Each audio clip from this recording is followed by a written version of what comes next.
Love bombing is not romantic. In fact, it's the first step in psychological control. When Deborah Newell met John Meehan, everything seemed perfect. He told her that she was the love of his life within days of meeting. He sent constant messages, extravagant gifts, and compliments that sounded too good to be true. See, to Deborah, it felt like destiny. A whirlwind love story came straight out of the movies. But see, behind the affection, John here was hiding something a lot darker. He was hiding a history of manipulation, stalking, prison time, and even drug usage. And the moment he locked in with Deborah, the romance he introduced quickly shifted. He controlled who she talked to. He isolated her from friends and family. He monitored every single movement. Anytime she tried to move away, he would come back with more affection, more apology, more dramatic declarations of love. Because see, John wasn't actually her soulmate. What he was doing was playing a psychological playbook. But before I get into the breakdown, if you enjoy deep dives into the why behind the crimes,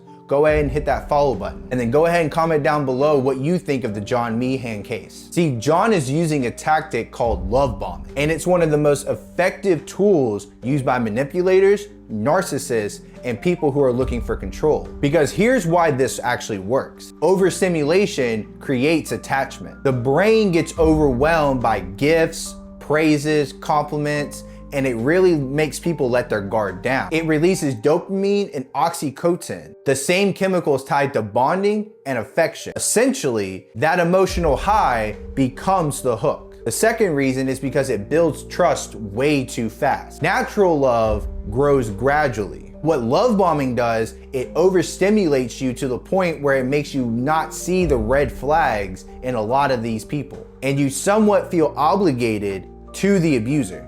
Number 3, it creates that dependency. Because once that affection is used to pull someone in, often disperse it and withdraw from that, essentially controlling the victim through cycles of reward and punishment. And what's really scary is you don't know which version you're gonna get. Are you gonna get the emotional lover or the cold controller? See, that kind of fuckery messes with people. And the fourth reason, it makes it hard to escape. Because when the victim tries to leave, love bomber panics. See, not because that they care, but because they know that they're losing control. So they flood the victim with lots of affection to try to pull them back in. And this is exactly what John Meehan did.